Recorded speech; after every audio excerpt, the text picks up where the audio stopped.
saya hormati Bapak Camat Mamasa, yang saya hormati Ibu Wakil Bupati, walaupun kita sebagai tokoh perempuan dan keluarga, yang saya hormati Bapak Ketua BPD dan bersama seluruh anggota BPD, yang saya hormati Bapak Ibu tokoh masyarakat,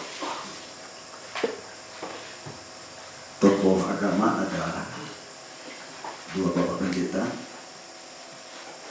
yang saya hormati tokoh perempuan, tokoh pemuda, yang saya hormati panitia pemilihan kepala desa Osango periode 2023-2029, dan kepada keempat rekan saya sebagai calon kepala desa yang saya hormati. Selamat siang, salam sejahtera buat kita semua. Assalamualaikum warahmatullahi wabarakatuh. Selaku umat yang percaya, kita patut bersyukur kepada Tuhan atas kesempatan ini. Kita bertemukan dalam suasana sukacita dalam rangka suatu tahapan, mengikuti suatu tahapan dalam pemilihan kepala desa serentak dan terkhusus di Desa Osango yang pada kesempatan ini kita laksanakan bersama, yang difasilitasi oleh panitia.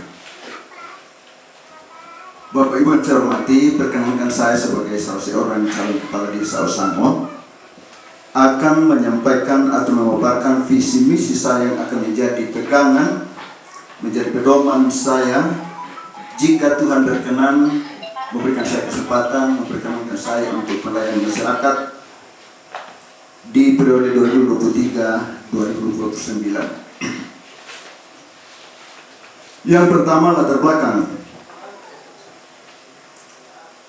Sebagai tujuan dilahirkannya Undang-Undang Nomor 6 Tahun 2014 tentang desa, bahwa desa memiliki hak usul dan hak tradisional dalam mengatur dan mengurus kepentingan masyarakat setempat dan berperan mewujudkan cita-cita kemerdekaan berdasarkan Undang-Undang Dasar Negara Republik Indonesia tahun 1945, dan dengan perkembangan desa dalam berbagai bentuk perlu dilindungi dan berdayakan agar menjadi kuat, maju, mandiri, dan demokratis, sehingga dapat menciptakan landasan yang kuat dalam melaksanakan pemerintahan dan pembangunan menuju masyarakat adil, yang adil, makmur, dan sejahtera.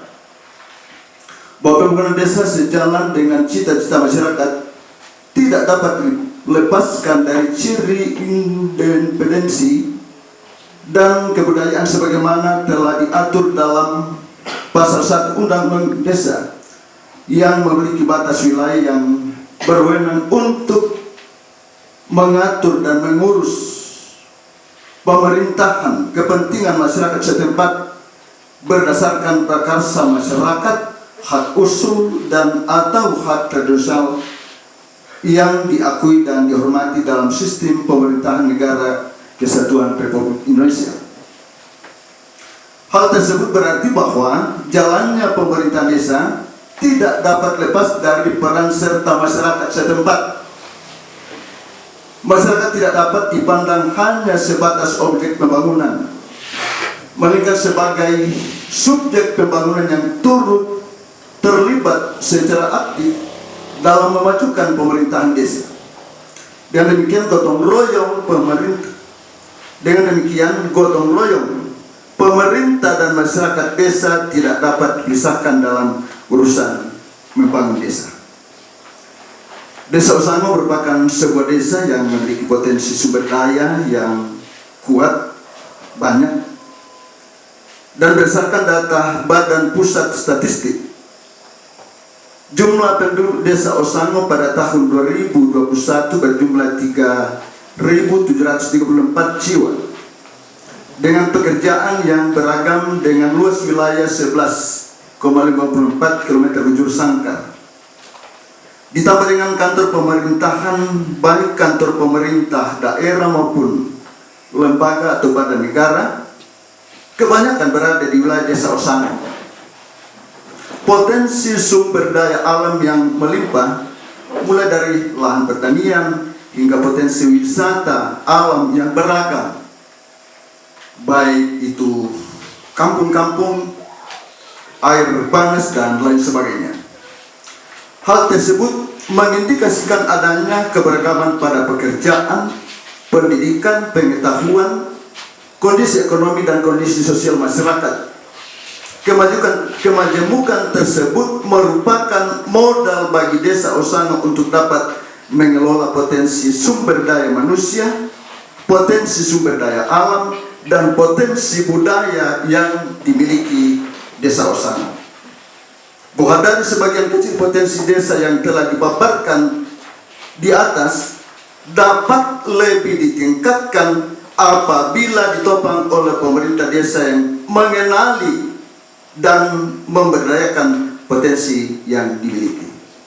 Saya akan ulang, bahwa dari sebagian kecil potensi desa yang telah saya paparkan di atas dapat lebih tingkatkan dan difungsikan, diberdayakan apabila ditopang oleh pemerintah desa yang mengenali dan memberdayakan potensi yang dimiliki oleh Desa Osango.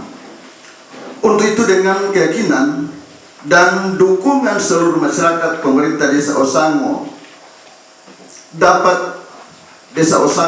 dapat menuju cita-cita pembangunan desa sesuai dengan amanat Undang-Undang Dasar Negara Republik Indonesia tahun 1945. Yang kedua, Romawi, visi. Bahwa sebagaimana yang telah dipaparkan secara singkat di atas, bahwa cita-cita untuk membawa Desa Osango terkristalisasi dalam sebuah visi.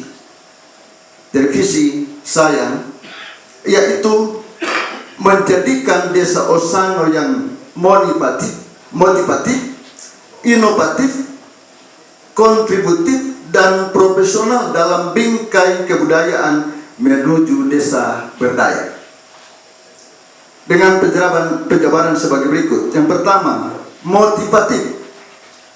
Motivatif mengandung arti sebuah dorongan dari dalam jiwa untuk bergerak atau berbuat. Bahwa pemerintah desa haruslah secara sadar memberikan dorongan kepada masyarakat untuk dapat berdaya dan berusaha menuju ke arah yang lebih baik. Inovatif mengandung arti melahirkan hal-hal yang baru atau pola pikir atau pola kerja yang baru, bahwa pemerintah desa dihadapkan dengan tantangan perubahan zaman yang semakin kompleks dan tidak dapat diprediksi. Untuk itu, pemerintah desa diharapkan dapat melahirkan ide atau gagasan yang baru dalam mengelola pemerintahan. Yang ketiga, kontributif, mengandung arti melaksanakan peran untuk memberikan dampak positif demi kemajuan bersama. Bahwa pemerintah desa dan masyarakat sebagai subjek pembangunan seharusnya bergotong royong, bahu-membahu, berjuang bersama untuk kemajuan desa.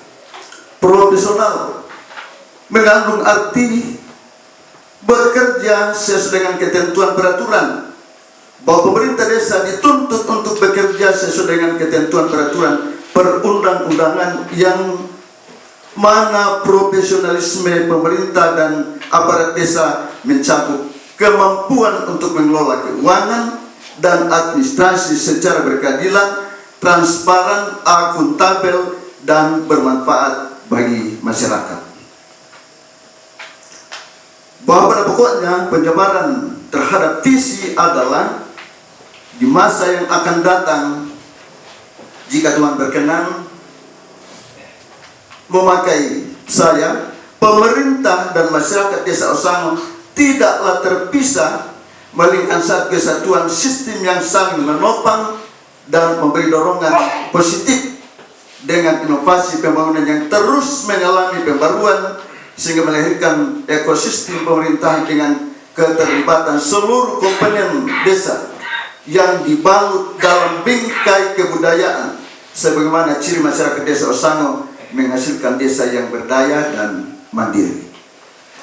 Yang ketiga, misi. Bahwa dalam mencapai visi diperlukan untuk menyusun langkah taktis yang dituangkan dalam misi sebagai berikut. Jadi dalam misi yang secara garis besar yang nantinya akan dikembangkan dalam pelaksanaan jika Tuhan berkenan. Pertama, mengoptimalkan pelayanan kesehatan dan sosial masyarakat. Jadi kesehatan sangat penting. Kesehatan masyarakat sangat penting, termasuk sarana kesehatan itu kita tingkatkan prasarananya, ketenagaannya. Yang menyangkut sosial masyarakat mengutamakan kepentingan umum. Ini dalam arti luas. Yang kedua, pembenahan pelayanan pemerintah desa dengan prinsip cepat, tidak berbiaya dan responsif. Termasuk di dalamnya ini pelayanan ini mendekatkan pelayanan kedua pada masyarakat. Jadi penjabarannya nanti termasuk prioritas utama dalam mendekatkan pemerintahan kepada masyarakat adalah pemekaran dusun. Sebab desa Osang ini sudah sangat bersyarat untuk dimekarkan. Dibanding dengan desa-desa yang kecil daripada desa Osango, sudah lama dusunnya terlebih dari 4. Yang ketiga, mengadakan pelatihan dan mendorong pengembangan usaha mikro, kecil, dan menengah bagi masyarakat. Dalam hal ini banyak pelatihan perangkat desa, pelatihan kelompok masyarakat, baik itu pemuda, kaum perempuan dalam berbagai kapasitas, pelatihan kelompok pekerja yang akan dikelompokkan dalam masing-masing profesi. Kita akan lakukan supaya masyarakat ini punya keterampilan untuk berkreatif memajukan ekonomi masing-masing. Yang keempat, mengoptimalkan pengelolaan badan usaha milik desa. Kita bersyukur, sering saya katakan bahwa BUMDes kita sudah mulai sesuatu. Masih penting ditingkatkan, didorong dalam berbagai kapasitas. Saya sering katakan ya, memulai yang sukar. Tetapi ketika sudah ada, itu tinggal dikembangkan, ditingkatkan. BUMDes ini, iya. Yang berikut, pembangunan sarana dan prasarana pertanian yang memadai dan berkeadilan. Ini punya artian luas, menyangkut peningkatan ekonomi. Yang keenam, pembangunan sarana dan prasarana umum bagi mobilitas masyarakat. Luas juga ini, menyangkut jalan, jembatan, dan lain sebagainya. Yang ketujuh, mendorong lahirnya usaha mandiri dusun di samping usaha-usaha dalam skala desa. Ini yang menjadi garis besar visi saya dalam mencapai misi saya dalam mencapai visi tadi. Dan jika Tuhan berkenan, walaupun secara manusia mungkin berat, tetapi jika Tuhan berkenan, kuncinya adalah keikhlasan melayani, diterima sebagai sebuah panggilan, dan punya keyakinan atau optimis dalam melaksanakannya. Terima kasih. Selamat siang, salam sejahtera buat kita semua.